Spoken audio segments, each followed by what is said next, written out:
So I want to convince you that not only should Canada have a national bird, as Colin was pointing out, but also that that bird should be the Canada jay. And I'm going to start by answering this question: why should we even have a national bird?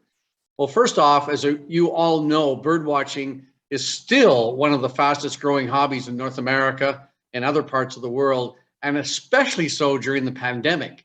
Because of the pandemic, a lot of people have had to look inward and into their own backyards. And of course, bird feeders have taken off like crazy. I have two very good friends who own nature stores, the Wild Bird Store in Calgary, and also the Nature Expert Store in Montreal. And they've done extraordinarily well financially due to COVID, because people are looking for things to do in their own yard. And in terms of birds themselves, and I have a whole talk on this called Why Birds Matter. It's a bit of a depressing talk in some places, but I do end up on a high note. Birds eat pests, they pollinate our plants and crops, they disperse seeds and their eggs, of course, and the meat, because even chickens are birds. They feed us, and their feathers keep us warm. They've helped us win wars. I mean, birds have served as models for flight, like the Wright brothers you see down below there.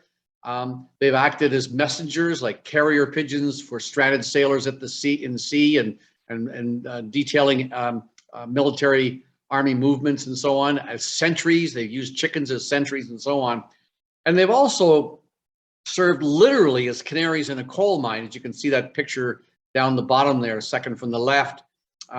In that the miners used to take canaries down in cages to determine whether there were any poisonous gases in the atmosphere down there. But now, even more important, they are actually become a global canary in the coal mine for us by warning us of things like insidious chemicals. I mean, I'm not an anti-chemical person, but there have been some chemicals out there that we should have thought through before we unleashed them on the environment, and DDT was one of them. It almost took out the bald eagle, peregrine falcon, brown pelican, osprey, and a few other birds as well. And today, of course, we all know that the birds are warning us about climate warming and what's going on with that. And there's so many papers published out there now that anybody who thinks that climate warming is not happening, it's not having an impact on our birds, has their head in the sand, like the proverbial ostrich scenario.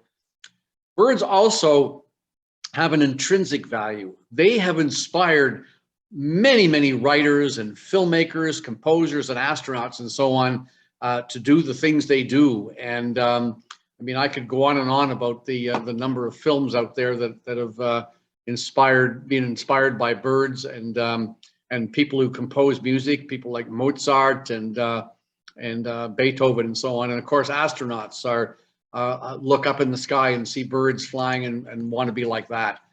And so I wrote these words in an editorial 3 years ago, almost coming now 4 years ago, in the Globe and Mail, talking about the loss of 3 billion birds. And my feeling is a world without birds is both a biologically and emotionally diminished one. And if we lose our birds, we lose ourselves. So why even have a national bird? Well, 195 countries in the world, 106 have an official bird, and there are 21 more that have an unofficial one. And all of the states and all of the provinces and territories have an official bird. And as Colin said earlier, Canada has a national tree, maple, and a mammal, the beaver, 2 sports, which is lacrosse in the summer, and a winter sport, hockey, and even a horse called the Canadian, but no bird. And I believe that these symbols help define who we are, just like our flag. And I'm going to come back to that later. And a very good example of a national bird is the bald eagle for the United States. It's often called the American eagle, and it came about in 1789. It's revered for its beauty and fierceness. It's a logo for the U.S. Postal Service since 1970. And there are flags. If you drive anywhere in the States, you'll see flags with bald eagles over them and all sorts of other stuff in yards and on houses and garages, above the garage doors, bald eagles everywhere.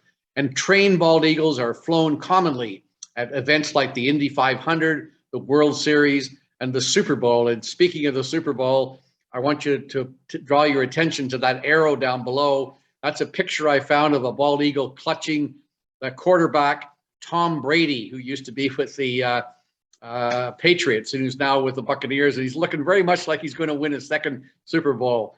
I have a very grudging admiration for this guy. So enter the Royal Canadian Geographical Society in 2015.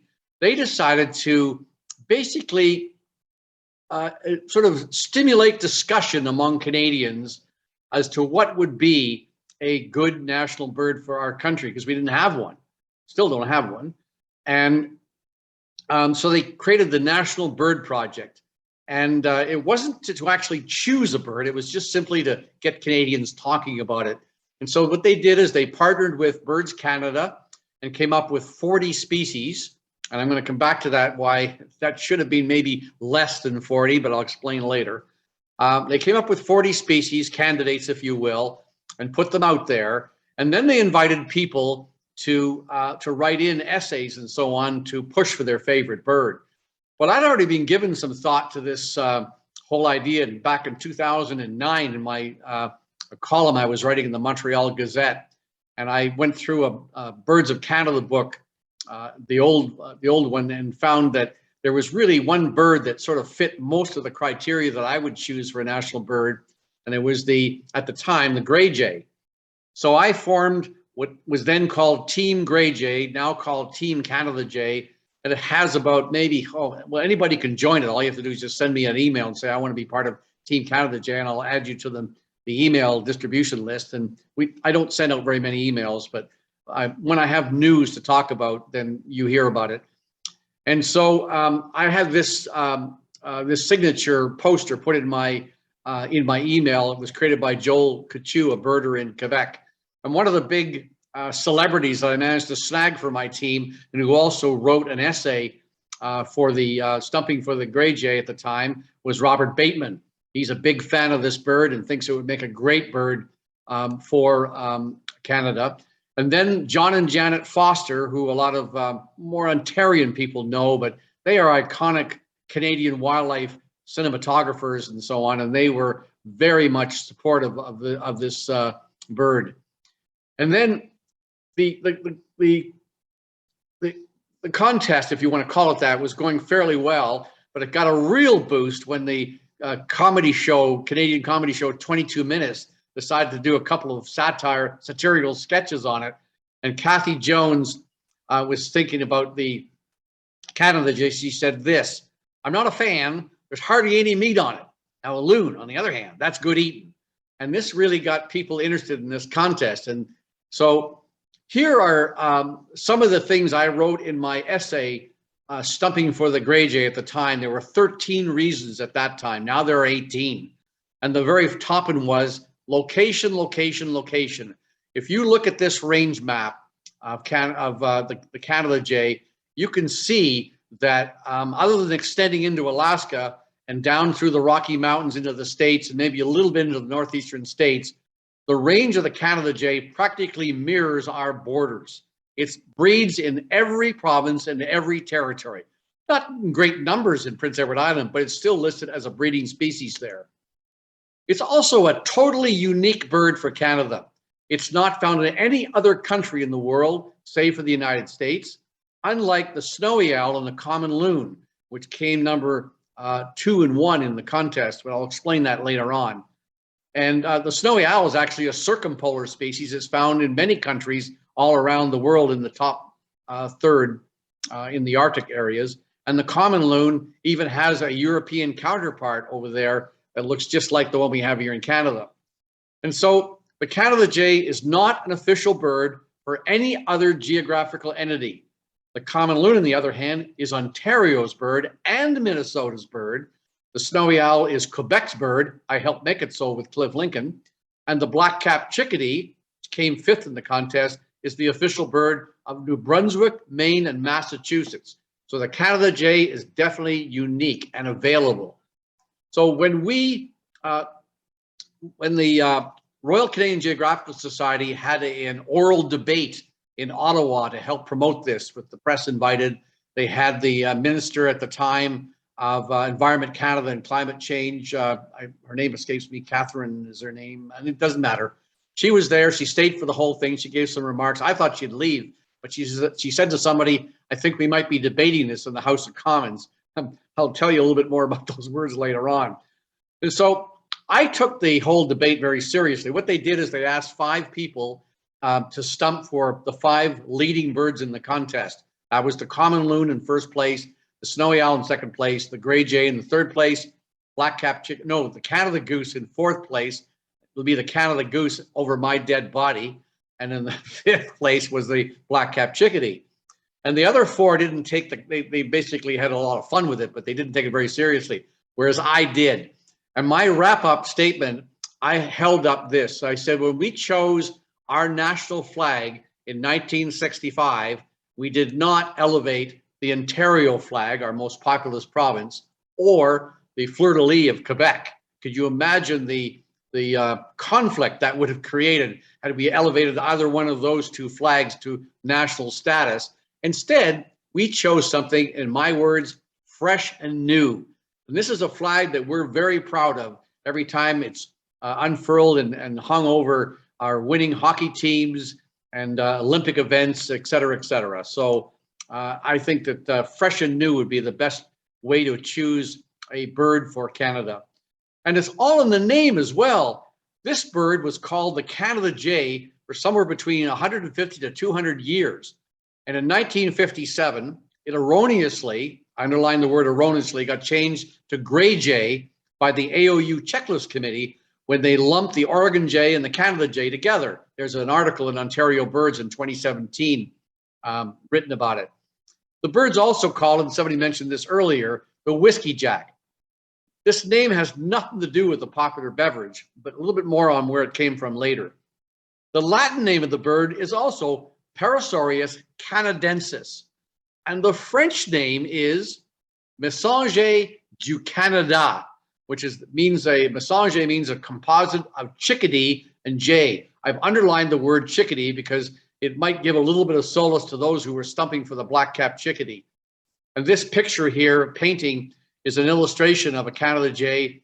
It was actually used by Carl Linnaeus when he gave the species its original scientific name, which was Corvus canadensis. So this bird has got Canada written all over it. And with no small thanks to this guy in 2018, Dan Strickland, he is Canada's foremost expert, in fact, the world's foremost expert on the Canada jay. He's written many, many papers and so on. And this bird, this guy wrote a proposal after doing a lot of painstaking research to show that the AOU checklist committee made a mistake back in 1957, and they actually agreed with him. I was part of the proposal as well, and it's once again called the Canada jay. If the bird had been called that, could you imagine how well it would have done in that contest? Interesting enough, Dan doesn't believe that there's only one species of Canada jay. He actually believes that there's 3 different morphs in Canada. He thinks that eventually what may happen is a bird may get split into 3, Canada jay being the one that's found from coast to coast, and then the Rocky Mountain jay spreading down into the States, and the Oregon jay for the extreme BC coast and Vancouver Island. That's just Dan's thoughts, by the way. It may not happen. Another wonderful thing about the Canada jay is it has a lot of very endearing qualities which embody the Canadian spirit. It's a member of the corvid or crow family. These are the jays, magpies, crows, and ravens. And in my books, they are arguably the smartest birds on the planet. I find that they're even more clever than the parrots. And I can go on for another talk on that if you wish someday. And the Canada jay actually has a brain-to-body ratio that's similar to the dolphin or chimpanzee, both pretty smart critters, and almost the same as we humans. So these are very, very smart birds. So I think that's a great quality to demonstrate about Canadians. They're also, and this is not part of the 18 reasons why I think it's a great bird. It's a totally monogamous species, unlike the vast majority of cheating, promiscuous birds. For those of you that heard my talk on how birds do it, you'll know that there's a lot of cheating and promiscuity going on in most birds, but not the Canada jay. This pair These pairs stay together year-round on their territory and often remaining very close to one another virtually all the time. You see one member of the pair, the other one's very close to it. And sometimes they even perch together side by side while actually touching one another, something that a lot of married couples don't do in the human species. Another great feature is this is a very friendly, trusting, and highly curious bird. It's not shy to perch on your hand or your head, gently take a hand out for you. I mean, that's what they're there for, let's face it. Or sit on your ski poles or on your telescope or whatever, your camera. And I love this saying by John and Janet Foster, which I used in the debate. And it goes like this: the Canada Jay likely greeted countless numbers of First Nations folks, settlers, miners, loggers, and trappers in the building of our country, and long after all the other birds had left for sunnier climes. And I think that's an amazing testament to this bird. And here's some pictures for you. I want you to look at the faces of these people. Just look at look at that little girl up at the top there, Erin, I think her name is, and then you've got that. I love the look in this lady down below here on the left here, where the Canada Jay is on her video camera. I mean, it's just says it all. And so another feature of this bird is that it's extremely tough. This bird is really, really hardy, and it doesn't migrate south in the fall, as I just mentioned. They're adapted to not only exist in our harsh Canadian winters, but also breed in them.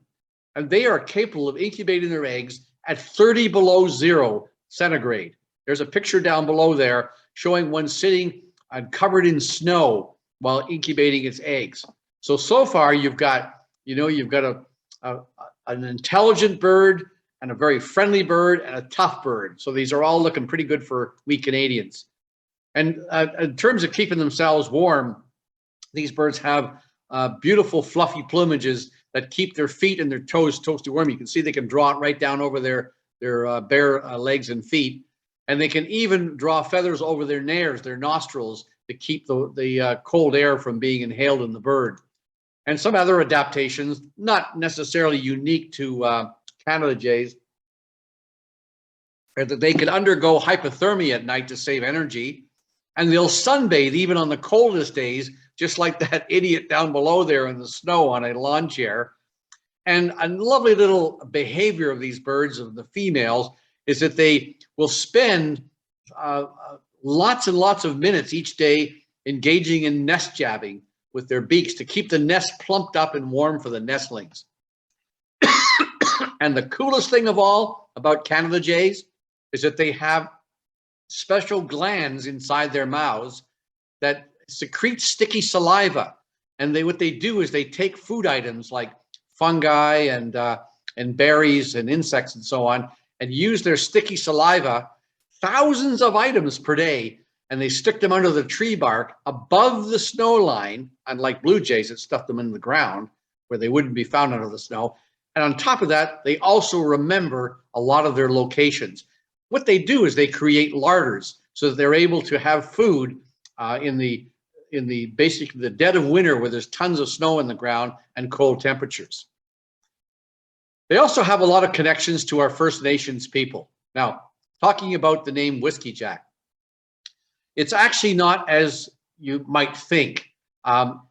People often will tell you that it was a variation of the name Wissahickon, which means a benevolent trickster or cultural hero, sort of like a mythical god or whatever. But apparently, according to the latest research by Dan Strickland, Christian Artuso of the Canadian Wildlife Service, and a fellow who engages in the origins of Indigenous words, D. Pentland, apparently Whiskey Jack was derived from the Cree word Wiskakak. I'm not sure what it means, but it's not anything to do with being a benevolent trickster. This is Whiskey Jack name is one of the very few English vernacular names for a North American bird species that's been borrowed from an Indigenous language. And according to some sources I could find, Canada Jays are revered by First Nations as a good omen and also a sentinel for danger in the forest, which makes sense because blue jays are known to do the same thing by calling out when some danger's in the forest. And this is something brand new that I just put in tonight. Mark Najuan, one of the authors on this book I'm going to tell you about, said that the Canada Jay may end up serving as an excellent bridge of reconciliation between Indigenous and non-Indigenous peoples in Canada if we're able to make it our national bird. I think that's very important to remember. And Mark is basically a First Nations visual artist who's on my team. He's the only First Nations guy I could find, because First Nations people there's so many different tribes all across Canada, and I know I couldn't get them to agree on any single species of bird. Some would want the raven, some would want the bald eagle, and so on. So I decided just to go with somebody who supported the Canada Jay, and that's Mark Najuan. And he did this beautiful pen and ink drawing of an Indian chieftain with the Canada Jay on his shoulder. There's another religious connection out there. If you happen to be anywhere near Markham, Ontario, just north of Toronto, there is a church there that has, you see this young lad up here in the top right-hand corner, that is a tile floor on the way into this cathedral. It's called the Cathedral of the Transfiguration, and it was blessed by Pope John Paul II in 1984. And the artwork and the design for the mosaic on the floor was imagined by Fabrizio Travisnuto and Helen Robin Barber, and the mosaic was actually installed by Travisnuto Mosaics. And the themes are, if you go back to the picture here, are basically the militant sheep and the Alpha and the Omega, the Celtic cross, our Lord's fish. And for Canadian content, Helen Roman Barber approached me and said, what about the Canada Jay? So I got Dan Strickland to provide that photograph, and the artist made a rendition on the left there of that photograph. Here's some other reasons why this is a safe choice for Canadians. It's not an endangered species, but I'm going to come back to that. And it's not at a high risk of disappearing on us, like the whooping crane would not be a good choice. If we lost all 200 whooping cranes in a hurricane or a wildfire or something like that down in the States, then we'd have an extinct national bird. It's also not a hunted species and not shot by Canadians for any reason whatsoever. The bufflehead would also be a good choice for a national bird, not as good as the Canada Jay, but it's shot by people, and I don't know, by hunters. I'm not against hunting, but the point is I don't know if Canadians would like that sort of thing. And it's also not regarded as an obnoxious or a nuisance species, and that's why it will be the Canada goose over my dead body. They're actually killing Canada geese in the States. They're culling them because they make a lot of mess in the parks and on golf courses. Another name for the Canada Jay is the camp robber. Dan Strickland would play this one down because he thinks that the bird is being treated as if it's some kind of a serious thief. And yes, they will take your granola or get into your granola bar, into your pack sack if you turn, a blind eye to them and so on. But they're not quite as bad as this bird here in this Tundra Comics, which is my favorite comics. He at the time called it the Gray Jay, and he shows the bird running out there with the guy's barbecue and Swiss Army knife and all sorts of other gear and so on. The other thing a lot of people don't know is that the Canada Jay is a feeder bird. And I point this out because I often get, not often, but I get criticized for the choice, saying, why are you choosing a bird that's hard for us to see? Why don't you choose a bird we see in our backyards? So yeah, you could pick the black-capped chickadee, which is already a provincial bird and a state bird for a couple. You could pick the northern cardinal, which is very beautiful, but it's a state bird for 7 different states. And it doesn't really have a Canadian theme to it. In fact, it's only invaded Canada in recent years. So this bird, to me, is the 18th reason why it's a great bird for Canadians, because it'll get people off their duffs, out of their living rooms, and out into our national parks and boreal forest to see this bird and bring along a camera to get the photograph of their life, like I showed you earlier. And this little poem sparked a book that I'm going to tell you about shortly that came out. It's by Colleen Rutherford Archer. She's a poetess in Ontario, and she sent me a poem for each of the 10 provincial birds and the 3 territorial birds, and wanted to know what she could do with them. And she was going to do a little book, with pictures and so on. And so I said, well, how about if we do this? Why don't we take these poems and feature them as a chapter in a book about the Canada Jay as a national bird for Canada? And so here's the poem for the Canada Jay, and you see the question mark behind because it's not our national bird yet. These smart birds found throughout the land will come and eat right from your hand.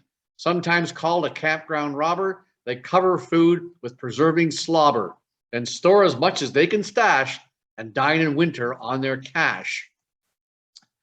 The thing about the minor reason for this bird is that appearance is everything. It's not a very flamboyant looking bird.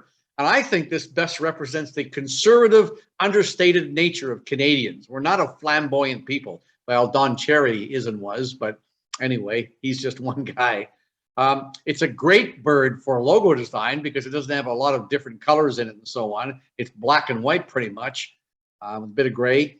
And it's not likely to be confused with any other Canadian bird. And I got raven versus crow here because there are people that said, well, why don't you pick the raven? It's a smart bird.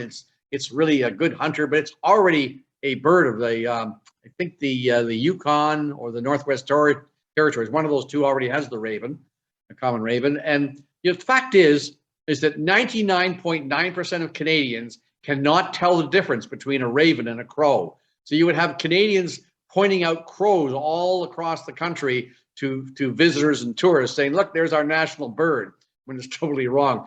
The only two birds that you could possibly mistake a Canada jay would be Clark's nutcracker, which only comes into our country in a very, very small part in BC, and also maybe the loggerhead shrike or boreal shrike perhaps, but they're not even found in the same kinds of habitats. And I think this bird is adorably cute. And you'll see I've got written down there, yes, I know they eat eggs and nestlings and so on, but to me, that's just a sort of a cute, cheeky little habit. They've got to survive on some things. That's what jays and other corvids do. But here is the reason that I think is really important for the Canada jay, but I have to be careful not to overplay it to a government, any government of ours, that might not want to have a bird that's a poster child for climate change or our provincial and federal parks or boreal forest. This bird figures prominently in our boreal forest ecological zone, which is basically a very, very strong, vast portion of our country. And it's under siege right now from clear cutting, oil and gas development. So this bird would be a great poster child for the boreal forest. It's also very common in our provincial federal parks, so it would be a great poster child for our park systems. And Canadians will simply need to get out there to meet our bird. And I think it would be a terrific poster child for climate change because it needs cold winter weather to keep stored food from rotting. And I'm going to come back to that near the end of the talk. In short, one cannot find a more Canadian bird. The final vote tally in the contest was the common loon, about close to 14,000 votes. The snowy owl, almost 9,000 votes. We got the gray jay / whiskey jack up to almost 8,000 votes. The Canada goose surprisingly came in at 3,600, but you know, there's a lot of people that recognize. I do like Canada geese, by the way. It's just that I like them under certain conditions. And then the black-capped chickadee is, of course, a cute little feeder bird that a lot of people liked. Now, I've got asterisks beside the top three birds because the common loon, and I love this bird. I know why a lot of people voted for it because it's on our coin, you know, the loonie, and it's on our dollar currency and so on. And everybody loves the yodeling call of this thing. And a lot of people voted for this because the Ontarians were our most populous province. So probably a lot of votes came from Ontario for this bird. And then the snowy owl is Quebec's bird. And that's our second most populous province. So they probably got a lot of votes there. And who doesn't like owls, especially those big white owls with the yellow eyes? And then you've got the gray jay or whiskey jack. And I've underlined gray jay. I think this bird might have taken over the snowy owl's second spot if it was called the Canada jay, but not the case at the time. So that's the way things worked out. But not really, because the winner chosen was not the common loon, the one with the most votes, but the third place bird, the Canada jay, won the contest. And this book came out, this copy of this Canadian Geographic magazine came out saying our new national bird, the gray jay at the time. That was before it got changed over to Canada jay. And I thought it was going to be a slam dunk. And then, and if I could be a little crude here, the loon shit hit the fan. I just thought that, you know, wow, it's been chosen as the contest winner, so it's going to be a slam dunk. The federal government's going to be all over it. And boy, oh boy, I'm telling you, the media had a field day with this. I remember being on the CBC Power and Politics with Terry Molesky, going head to head with him. And I actually did pretty good with him in the end, because he wanted to see, he said, how come the bird with the most votes didn't win? And I explained why. It was just simply, it shouldn't have been in the contest in the first place, because it was Ontario's bird.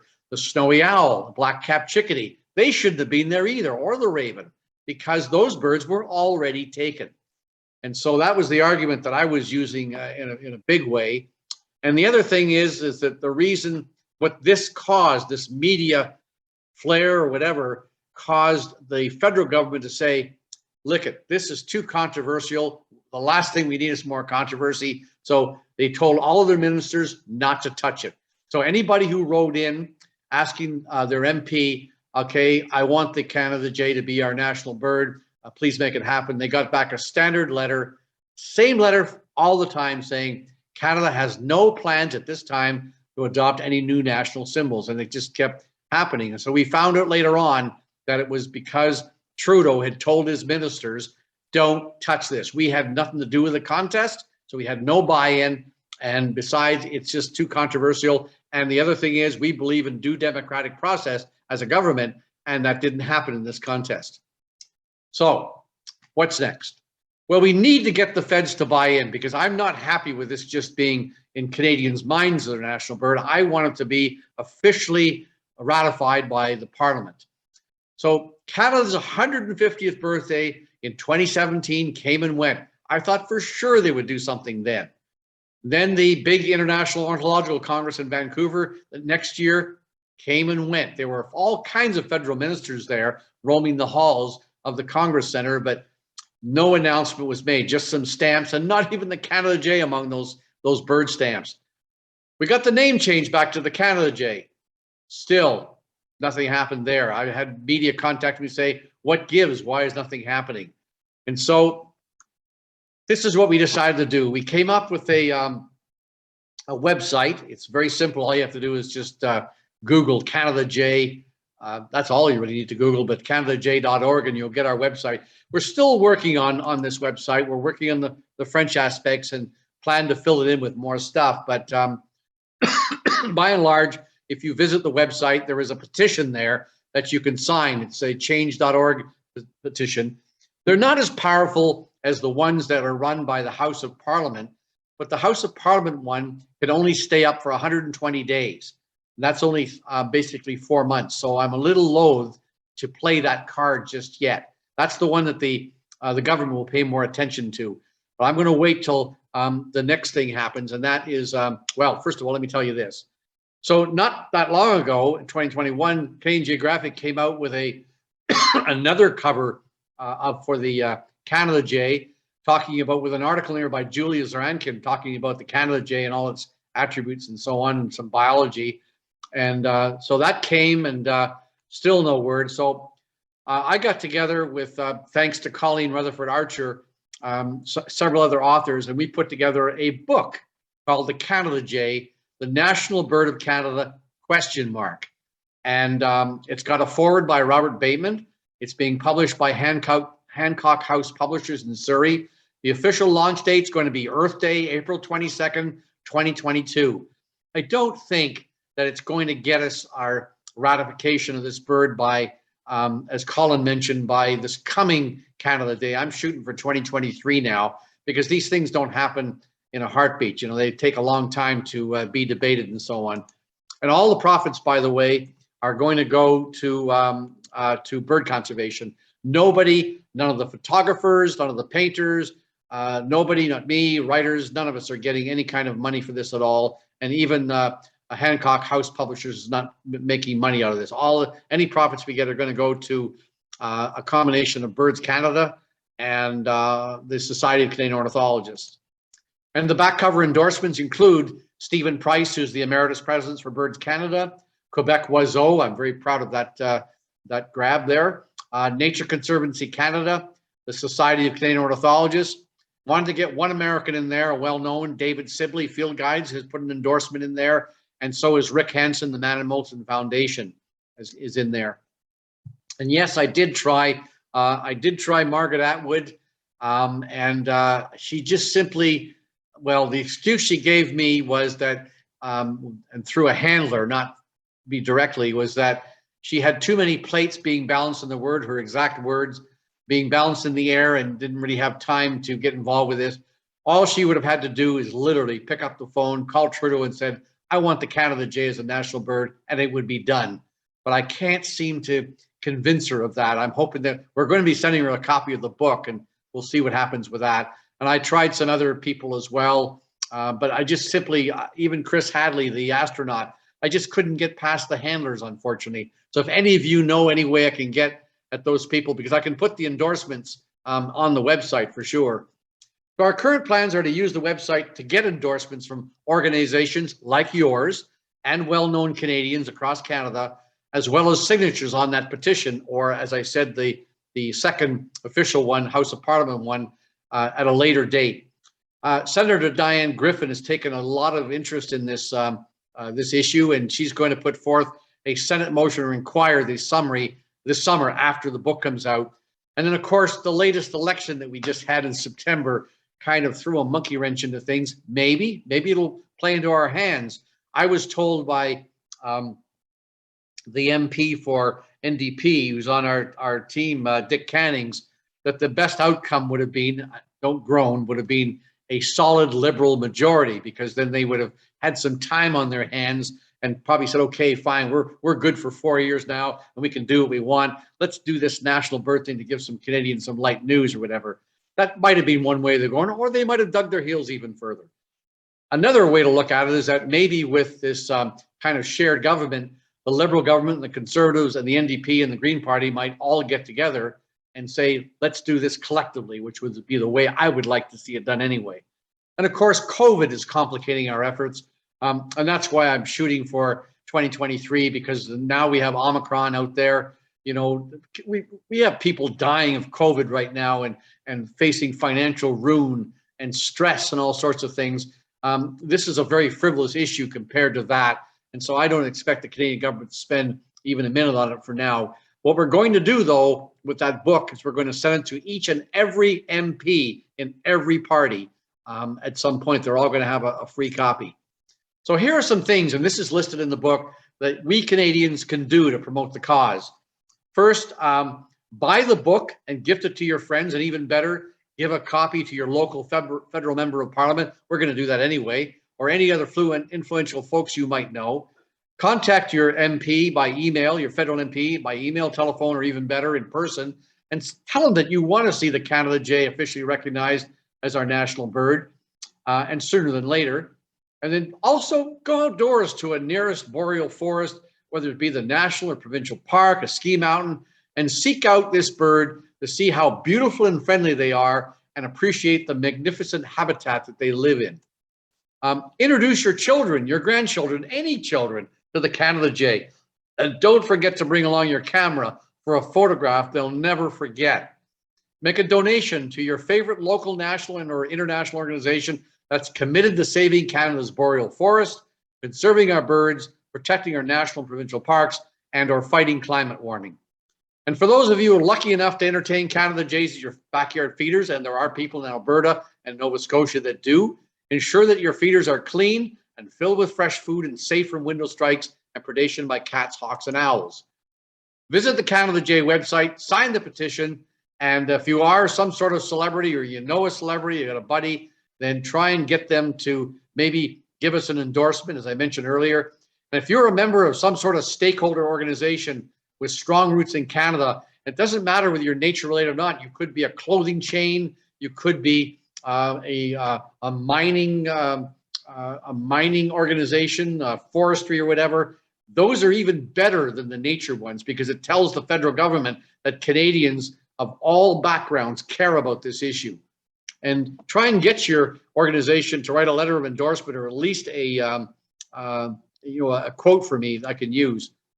Use your local print and electronic media in whatever way you can. Could be a letter to the newspaper, phone call to a radio station, article in a magazine, a blog, podcasts, social media, Facebook, Twitter, Instagram, and promote this bird. We got to keep the issue alive. That's the whole thing.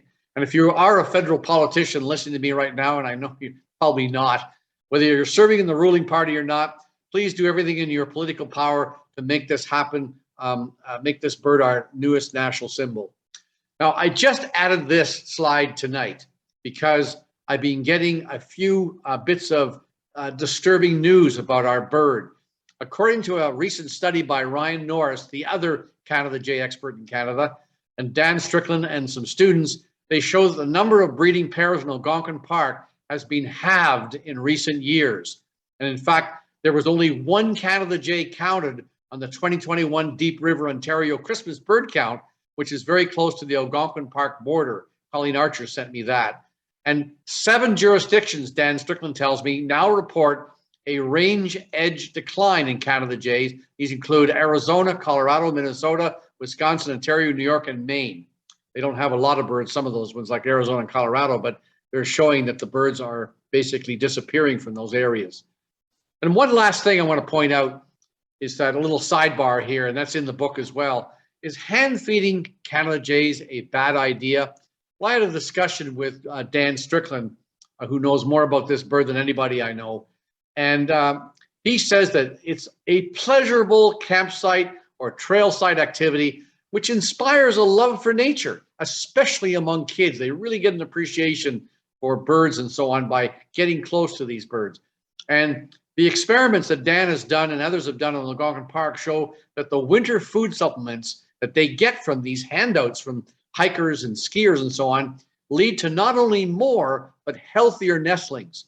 You see, Canada Jays normally subsist on semi-rotten, bacteria-ridden bits of raw vertebrate flesh, insects, spiders, and berries and fungi, all in various stages of decay, partly due to winter thaws. This is in Dan's own words and so on. So those of you who think that cheese, raisins, or dog kibble is going to harm their health, well, think about what they eat. And so basically, handouts have become a part of this bird's ecology. Now, I'm going to end with this beautiful painting, which hangs in my house. Barry Kent Mackay did this for the book. Dan Strickland put a lot of consulting into it to make sure the birds were anatomically correct. And this is just a quick slide showing people I'd like to acknowledge. I won't name them all out or whatever. They know who they are. And I want to thank you very much for listening to me. And if you do want to know more about what I'm up to, I have a website called askprofessorbird.com.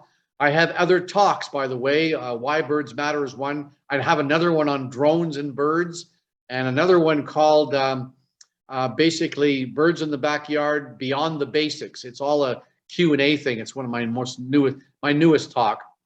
I do a podcast every 2 weeks on Brome Bird News. They're free. I answer questions about birds and report on interesting facts about birds happening around the world.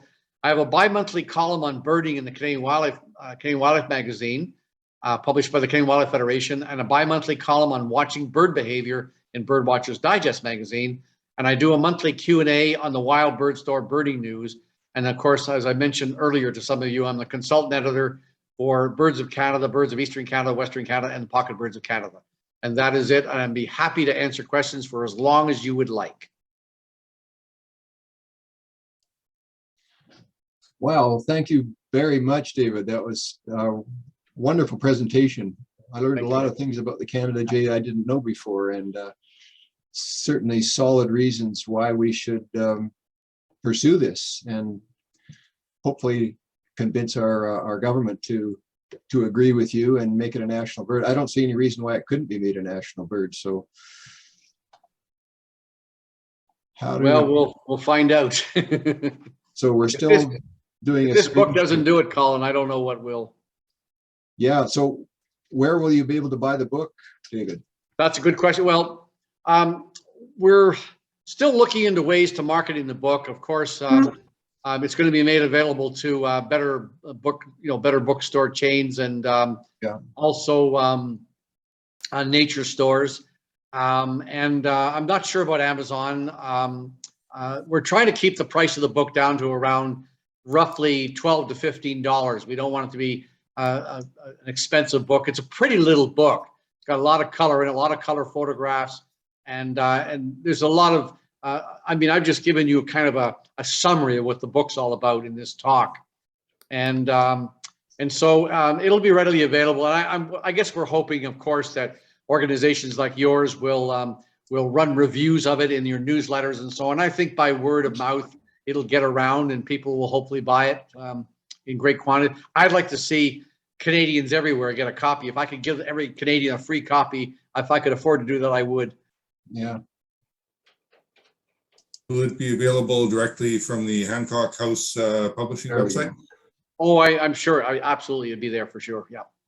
Yeah, we will definitely put a blurb on the Nature Vancouver website for starters, David. Appreciate that. Sure, that's easy for us to do. I think Harvey agrees with that. So Sure. since Harvey will be the one that's helping me figure out how to do it. So I guess like my question to you guys Question, out there, there's 51 of you out there. Can anyone come up with a better bird? I dare you to come up with something that I love the challenge of shooting down other bird species, but I don't know. It's pretty hard to beat a bird that's named Canada Jay, that's found in every province and every territory, that has all those wonderful qualities. It's just hard to beat that. To me, this is a no-brainer, and our government should be all over it. When COVID is over, they should be all over this and say, let's do something nice for Canadians in Canada and do it on Canada Day. They don't even have to have it done by then. They could just say and make an announcement, we're going to do this. And I bet people will be smiling everywhere. Yeah, once they're made more aware of this, of the value and the interest in the bird. Yeah. Well, as Dan Strickland told me, you know, it's not really the politicians that we have to convince. We have to have Canadians themselves be behind this bird and say, we want this. And that's why we're doing the book and the website and the petition, is to come up with enough ammunition to, I was going to do, stupidly do a walk across Canada 2 years ago before COVID hit. Thankfully, Stephen Price talked me out of it. I actually have a Toyota Tacoma, and I have a Toyota Prius, which would be the chase car, and I have a cargo trailer. I was going to put a great big, huge Canada J painting on the side, and then give talks all across Canada and walk across Canada. I was going to go to Skechers for my shoes, Toyota for gasoline, and so on. My wife was going to come.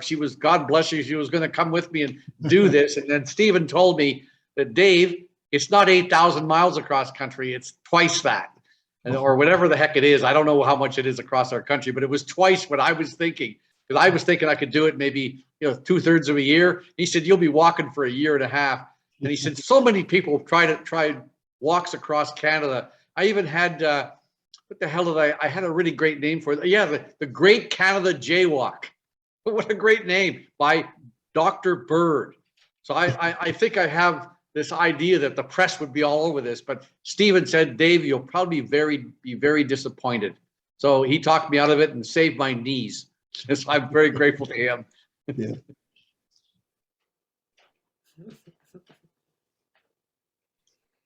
So does anybody have any questions? Yeah, you have to unmute yourself. If you have a question, please unmute yourself and then ask David.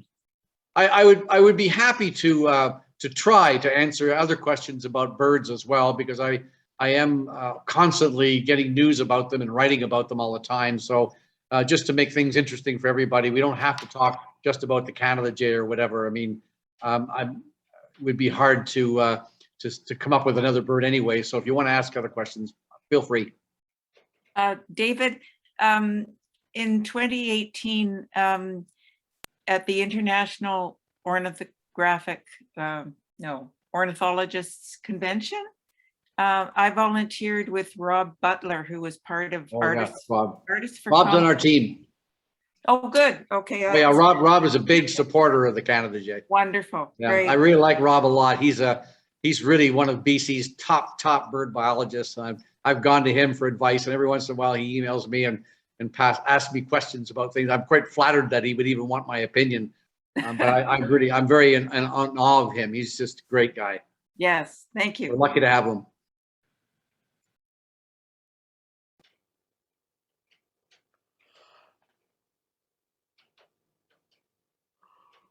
Any tough questions out there about pipelines or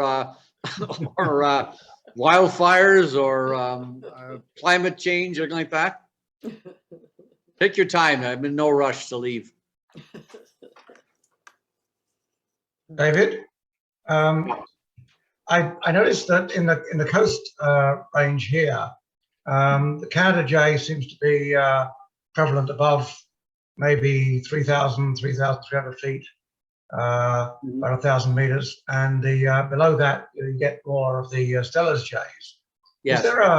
Is there a temperature isotherm or something that that would define the edge of the Canada jay habitat?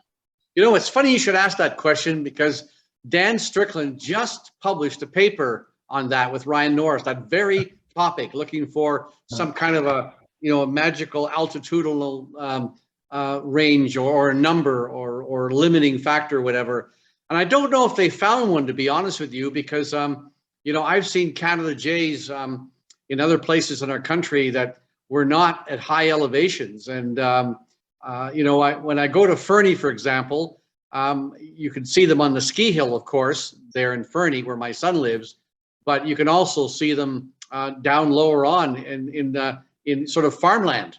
I've seen them. So don't get me wrong, I'm not suggesting they actually breed there, and maybe they were just hanging around there or whatever, looking for handouts or whatever. But the point is they, I don't think, I shouldn't put words in Dan's mouth, but I'm pretty sure they were not able to find that special number that you're asking about. But it's a very good point.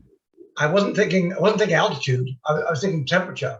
Maybe a temperature at a particular month, an isotherm.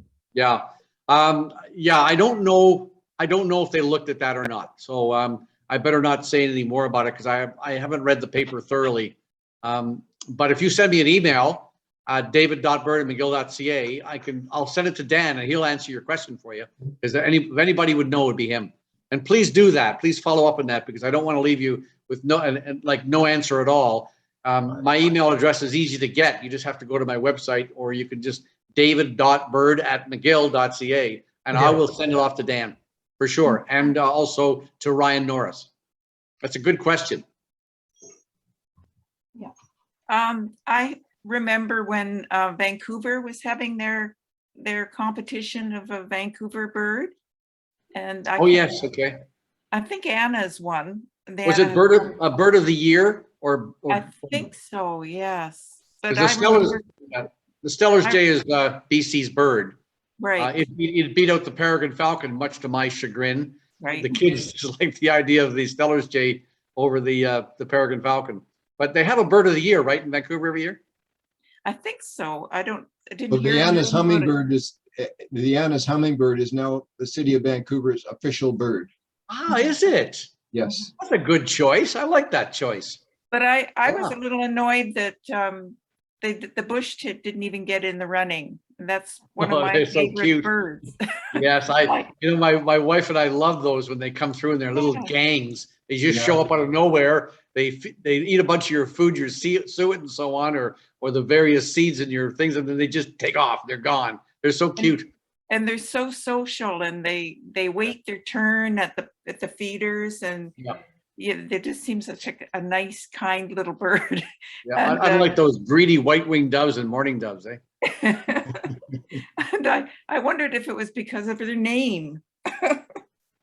Well, I don't know. Yes. Well, I know one of the reasons the Anna's hummingbird was chosen. It was chosen a year after we came out with the Birder's Guide to Vancouver with the Anna's hummingbird on our cover. The next year, fortuitously, Vancouver decided, for similar reasons, that they wanted to have the Anna's hummingbird as their official permanent city bird. And one of the reasons is it's so easy to see. I mean, bush tits, they're cute and they're very agreeable and friendly with each other, but the Anna's hummingbird is so much easier. Basically, you just have to put out a feeder and they're here. Yes, but Colin, I wouldn't exactly call them the friendliest birds in the world, because my guys are fighting all the time. Is that right? They're so pugnacious. And I don't know, I don't like to think of Vancouverites as being pugnacious people. I think I remember the spotted towhee was in the running, and I was I was a spotted towhee in the bird parade at that 2018. Oh, You were the ones you were dressed up as a spotted towhee, were you? Yeah, we did the parade, and so I was rooting for the towhee, but oh well. Well, my dream is to, one of my dreams about the Canada Jay is to be dressed up as a Canada Jay in some large parade somewhere with a big banner saying Canada's national bird. I would have died and gone to heaven if I was able to do that someday. But coming back to naming cities' birds, I got a funny anecdote for you. Many years ago, I founded the Montreal Bird Festival, and I had all kinds of grandiose ideas, and we tried them out the first year, and some of them worked, some of them didn't. I worked with Bird Protection Quebec, then called the PQSBB, and the city then took it over, and they threw money at us, and so we got suckered and took the money, and then they continued to make it into a.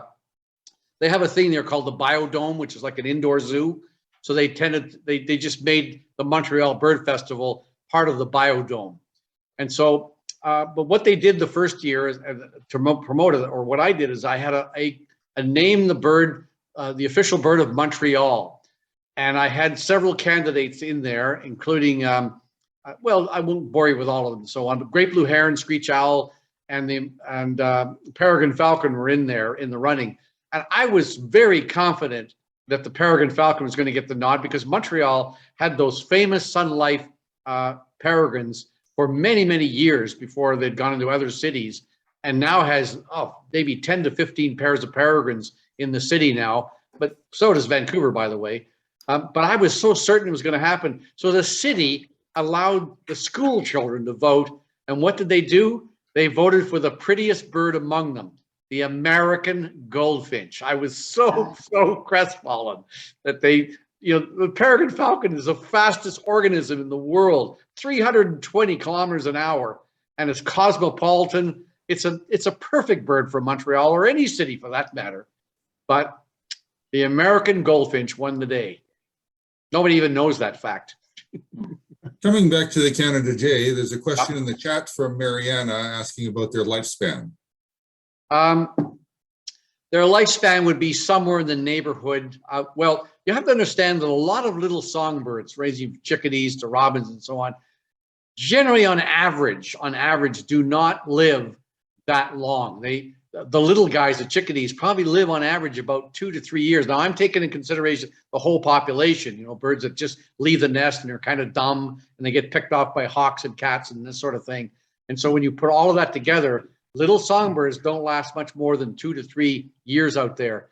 But there's always birds that make it a bit longer. And I would say the longevity of Canada Jay would be somewhere in the neighborhood of around 8 or 9 years, would be sort of the record holder. But there has been a house sparrow, for example, that lived as someone's pet for 22 years. So, anything's possible. But banding studies is what does it all. I mean, putting those little leg bands on is the way to tell. So I had another question, which is, where do you think are the best places in BC if you want to go see a Canada Jay? I know Manning Park has lots, and the picnic areas there at Lightning Lakes and other spots, but some other suggestions?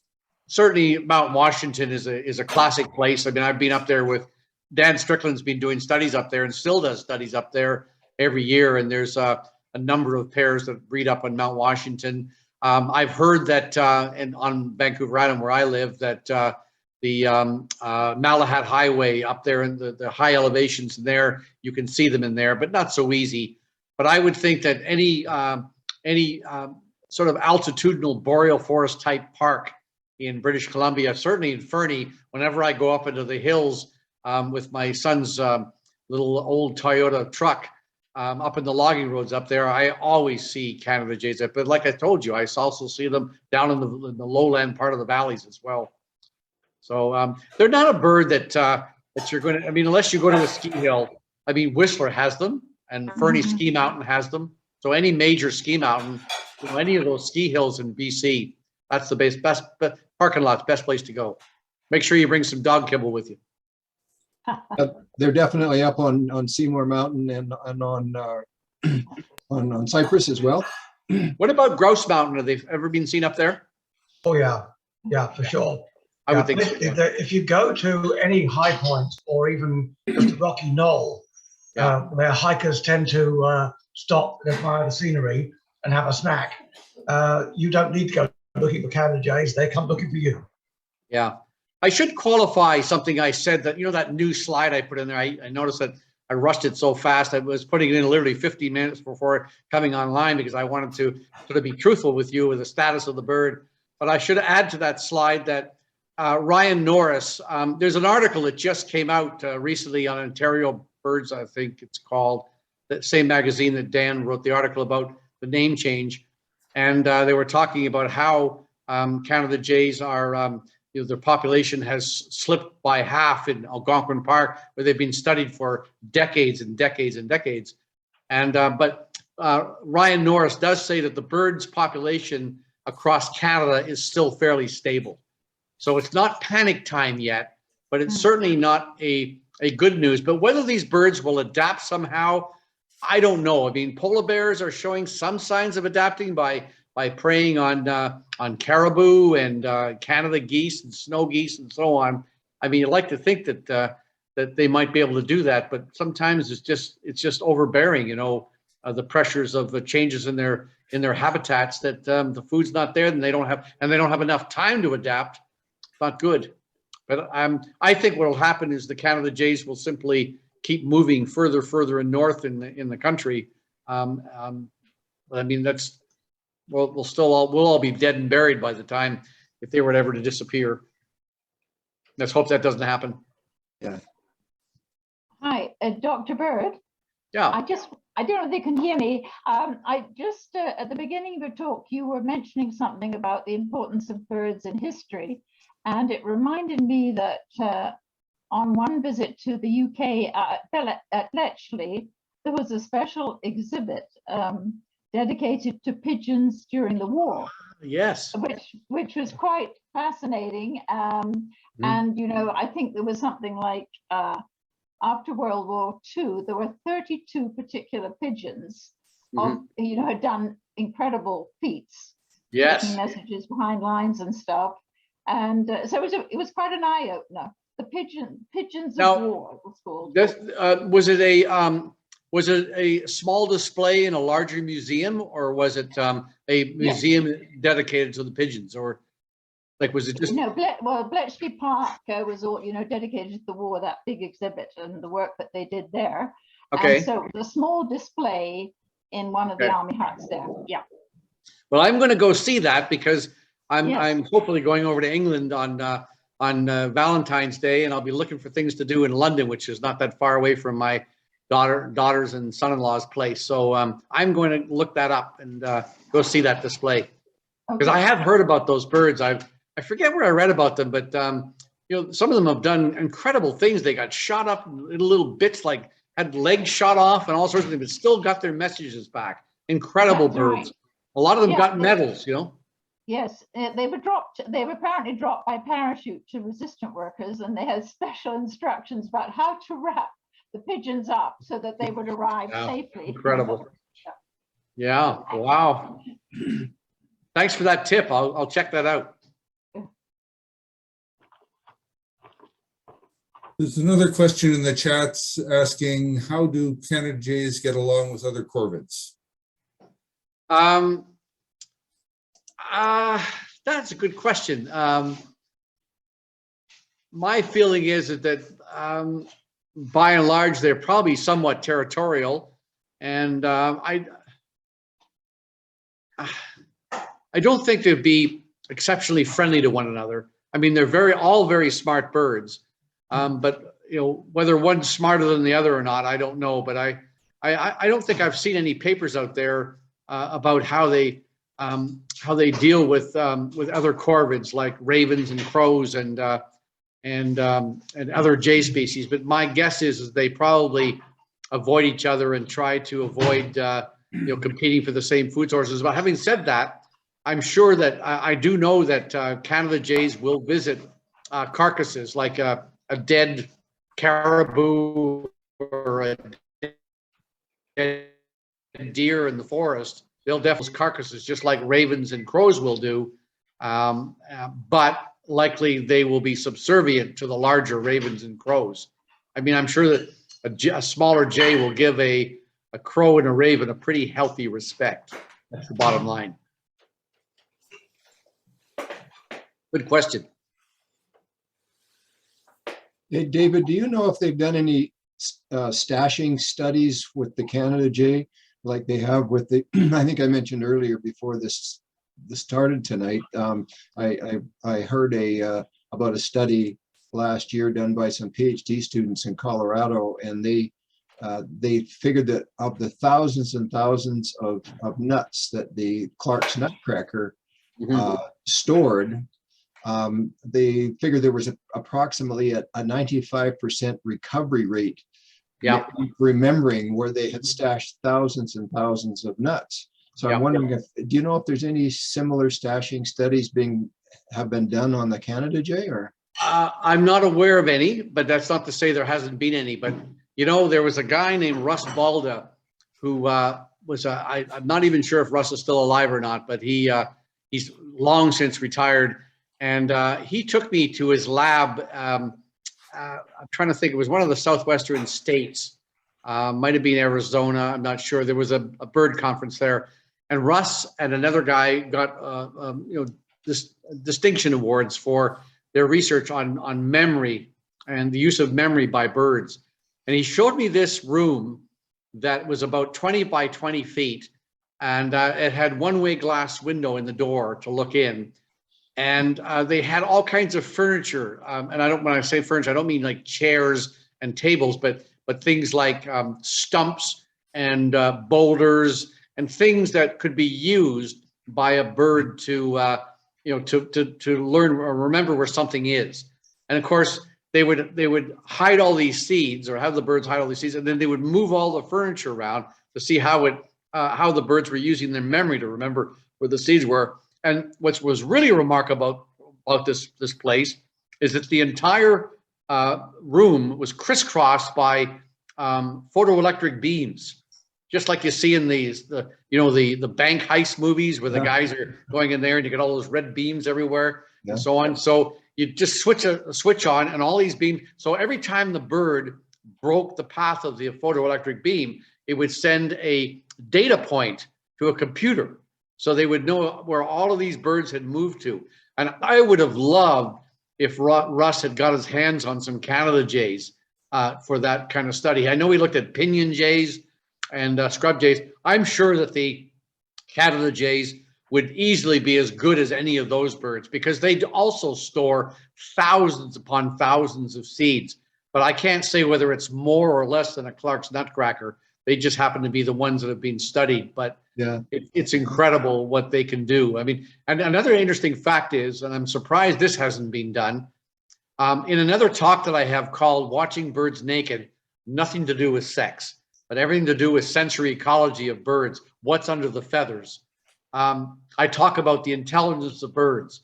And there was a study done by a fellow named Nottebohm and associates, and published in a very good journal, using black-capped chickadees. And what they did is they injected a radioactive thymidine into the brains of the chickadees. And what this chemical does, this tracer, is it indicates the presence of new neuron cell growth. In other words, new neuron growth in the brains.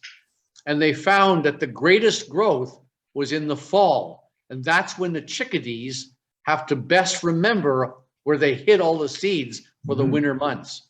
And that's what they were saying, is that basically the birds, to be totally blunt about it, were growing new neurons in their hippocampus to be sort of have a fresh way to remember where all the seeds are. And it would have been really, really neat if someone would, unfortunately, I don't think it doesn't involve killing the birds. You just have to catch them and do this. But I think it would be neat to do a study like that in at least one of the jays, perhaps Canada jays. It would be a great study to do, because we know it happens in chickadees. They're food storers. Why wouldn't it happen in jays as well? I'm sure we'd find the same thing, and probably in many other birds that store food. Be a good one to present to yeah, I'll mention Birds Canada. And yeah. or Environment Canada. They've got always Well, looking for the studies best- for their students, so. The best guys would be Ryan Norris but they've already got so many studies on their plate anyway. I don't know if they Yeah. could afford to do more right Yeah. now. Even wild research, they might. I don't know. Is Angela with us tonight? Because wild research, they often have students that are working on masters and PhDs that they Sure. might be interested in doing that kind of a study. You know, speaking of that, I tried very hard to see if I could get a rehab unit somewhere across Canada that had access to a live Canada jay that was unreleasable. If we had such a bird, you know, it could be a bird with a wing that simply can't be used to fly or whatever. But these birds would be such an excellent bird to have, because crows make excellent pets. I'm not encouraging anybody to have them as pets, but if we had a bird like that, a live bird, it could eventually become a very, very famous bird, I would think. And you could do all kinds of neat intelligence tests with it as well. So it would be really serving a great purpose.